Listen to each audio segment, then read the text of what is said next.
Yo, what's good? Peek out here in Singapore. It is 6 in the evening on Friday. Okay, I lied. It's not 6 in the evening. It's almost 7 in the evening. I don't know what time I thought it was, but it's definitely 7 o'clock in the evening. Finally, get a chance to chill, rewind a little bit, and look over the day so far. But I feel pretty good about it. Second day of August, and I'm still kicking ass as usual. I mean, you know me. But yeah, it's been very interesting. I have been volunteering at the school lately, and it's been a little disruptive in my life, but it's been putting me in contact with people. I need to be out around people to do the work that I do, right? So instead of sitting behind my computer and pretending like I do so much, I do a lot, but I could be doing more if I actually was in front of people. So it's been cool. It's been disruptive. I've been having to really focus and make sure that I get as much work as I can done, and it's been messing with my time a little bit. But that's okay. I'm happy. This is a good disruption because then I need to really focus on what I'm doing anyway. Got a lot done. Knocked out a couple of presentations for a workshop that I'm giving tomorrow. I'm introducing meditation as a tool on the road to self-awareness and emotional intelligence, right? So I think it's a great tool. It's something that I use as well. Not as often as I could because I have other tools that work better for me, but I know it's a really great tool. It's pretty easy to implement, and since meditation is all the craze at the moment, might as well teach what I know, right? So that's in the works. Did an interview this morning with a wonderful young lady based out in Perth. Her name is Isha Patel, and she's doing some amazing work as a medium and a healer. She kind of does business workshops for spiritual healers because there is kind of like a gap between how people perceive spirituality and how people perceive making money. And most people think that, the two of them never twain shall meet kind of thing. So I'm glad she's doing that work because I've had that same roadblock myself, and I felt bad to ask for money for things that I do that come naturally to me that are also on the spiritual spectrum. And yeah, so I've been dealing with that before, and I know what kind of a difficulty it can be, but I'm glad she's doing that work because there are so many people who are really genuinely trying to help people, and they're afraid to ask for money, whereas there are a bunch of people that are out there, pretending to be spiritual and ask for money with no problem. So with that being said, that means that a lot of people are being duped. A lot of people are falling for this, yes, I'm spiritual, how do you know? Well, you don't know until you take the course, right? So there's that too. All right. So back to all that I do in between, my meetings and my content writing and stuff. I actually listen to a lot of podcasts, and I listen to a lot of TED Talks, and I try to keep myself motivated and in the flow of creativity. Lately, it's been a lot of creativity, a lot of downloads, a lot of ideas that keep coming to me. And they're not new ideas. I'm going to say that. They're not new ideas. They're things that I've considered before, but never like put onto paper and then put into action. So here I am trying to gather all of those things and put them into action. I realized that a lot of people start a business. It starts off as a side hustle or whatever to kind of get away from the 9 to 5, and then they kind of ramp up their business because now that they've replaced the 9 to 5, they want to live the life, right? The life of luxury, the life of freedom, and basically no money difficulties. They can do whatever they want, whenever they want, wherever they feel like doing it because they freed themselves from a physical location to work, and they freed themselves from a specific paycheck that they're expecting because they've exceeded that already. But a lot of these people are looking to retire. They're hustling, what is that thing Gary says? You should hustle in your 20s and your 30s so then by 40 you can retire. You don't have to work no more. But I was thinking about that, right? And if I'm really being clear and honest with myself, the way my business is set up, I'm not going to retire. I'm never going to retire. Not until I die, because the brand is me. I am the brand. This is my business. I am the business.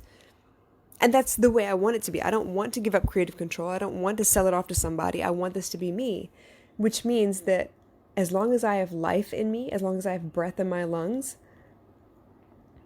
as long as I can speak and write or somehow share the information that's in my head, I have an obligation to share it, which means this is going to be the never-ending story. I will go on doing this work until my dying day. And I like that idea, though. That doesn't intimidate me. That doesn't make me feel worried or anything. It doesn't make me feel like, oh my gosh, you know what? I'll never get a break. That's not it. I am who I say I am. I am exactly who I say I am. And that comes through in my business and my brand. It's the way I speak to my friends. It's the way I speak to clients. It's the way I represent myself. The way I set my boundaries. The way I dress my body. It's the way I take care of my body. It's all of that. I'm not going to change. I'm not going to stop. I may slow down in my old age. Maybe. I don't know. The way I'm planning stuff, I don't know if I have time to slow down. But I like the fact that I don't slow down, because the minute I slow down is when I start to feel my age. So I'm saying, though, I'm not hustling to be seen.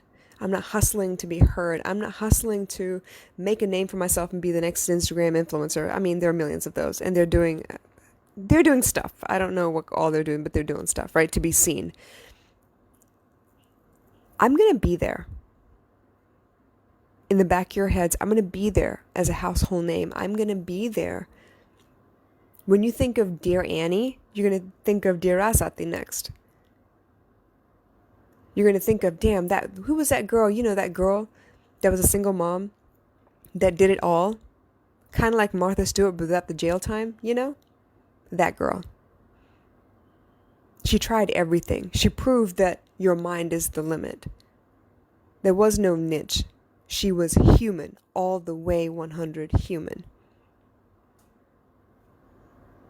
That's what I want. So no, there is no retirement for this chick. There is no retiring, Rasati.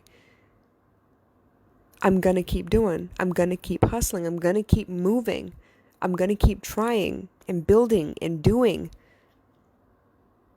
There is no retirement plan. The plan right now is to make money until I don't need to look at price tags anymore for anything. And I'm not materialistic anyway, so that's not going to be very far off. And once that happens, the next milestone will be to make enough money to really make a difference in the world. And I'm not talking about start up a mission and, collect money and then you don't know where to send it. I'm going to go do the work.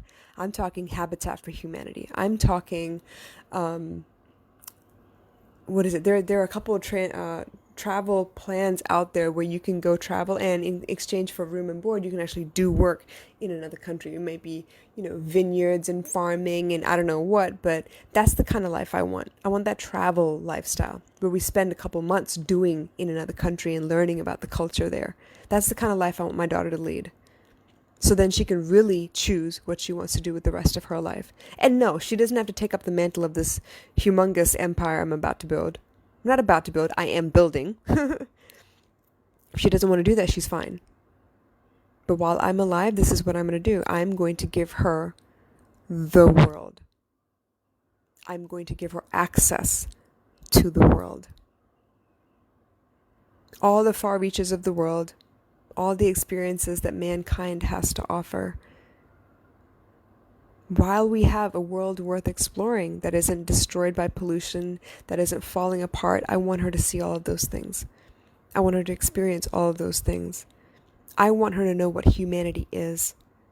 What it's like to live in a big city, what it's like to live in a remote town, what it's like to live in a very metropolitan area with lots and lots of culture, and then to live in a place where there isn't much culture. I want her to see all of those things. I'm not saying I want her to be hurt by those things, but I want her to be able to move and talk and speak and thrive no matter where she ends up. And that's up to me to build for her. So no, I'm not retiring. That is not in the plan. The plan is for me to continue doing. To give back wherever I can, to teach my daughter how to give back wherever I can. If we got to go read stories to, the Children's Cancer Ward, that's what we're going to do. If we need to go hang out and play and show some love to orphans in an orphanage, that's what we need to do. If we need to do a couple of Spartan races, that's what we need to do. Whatever our hearts desire. And I'm not talking material. I'm talking about experience. I'm talking about life. I want to hack school. I want to hack life. I want to hack health and youth and intelligence and memory, all of that. So all these hacks y'all be talking about, we're going to try all of them. We'll get it on film. We're going to show you, it's possible. I'm going to show you I am possible. It's possible to go out and happen to the world. So there's no retirement. There's no way. So until my dying breath, you hear me? Rasati out.